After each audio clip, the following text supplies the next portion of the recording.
Alright, so what do we have here? We have a set of our deep thickness highway bars. These are mounted on a touring model. It's a Road King, but these are pretty aggressive looking. How did you come up with this design? Because it's radical. Well, we kind of went off of the handlebar designs we have. We have a bagger bar that actually looks real similar to this. We have a baby ape hanger that has similar bends to this, and we also have a wicked bar that's real similar to this. So we actually incorporated the bends and the aggressive points, and it demands respect when you see something rolling down the road like this, because people are looking for a place to put their feet up on. They're looking for something that's not as smooth and round and radius like a regular factory OEM bar, because everybody has them on there. So we figure we go outside the box a little bit and make something that's kind of aggressive looking. They protect the motor pretty nicely, you know. They stick out real nice. Yeah, we have actually had we'd have several of them, several customers say, "Hey man, thank you so much for them bars. They were really good. They actually, fell over in a parking lot, and it saved saved my floorboards, it saved my bags." We've had other guys that just go on long rides and say, "Hey man, it's very comfortable to start our feet up on top of these." How sturdy are they? They're pretty daggone sturdy. They're made out of DOM tubing, 120 wall. It's all miter fit, TIG welded, and they're very aggressive and very strong. It's the first time I see that style on bikes. You haven't been copied yet on this one. Not yet. There's other companies that are actually trying to reproduce something similar. These bars, just like our other bars, are very intricately made. It's a lot of joints, miter cuts. It's very time consuming, and we only use top quality tubing and materials, so they're kind of expensive to build, but we see the value in the product. How would you differentiate a product made in America, like this one, with a product made in Taiwan or China?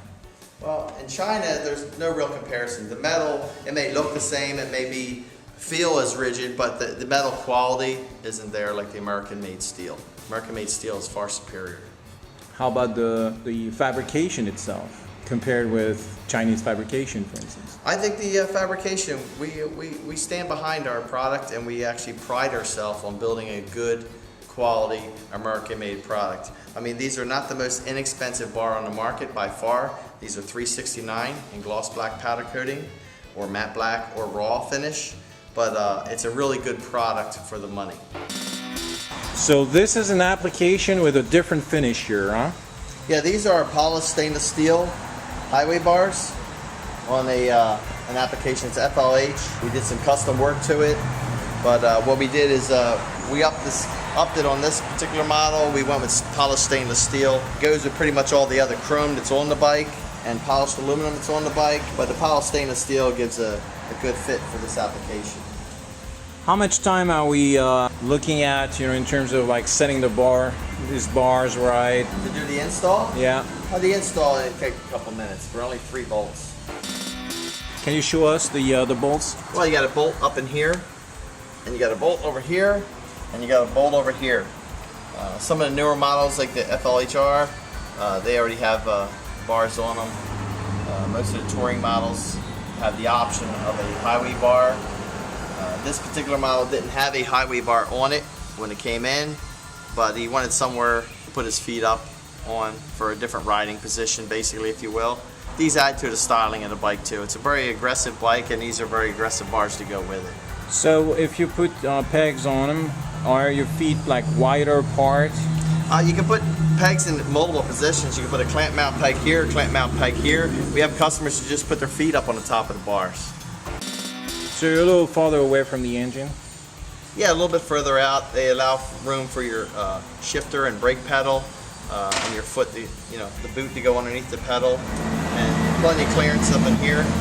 And the fitment is for pretty much all models as well. We have them for softail models, touring models, sportsters. We have all fitments. Can they go on metric cruisers? Yes, they can.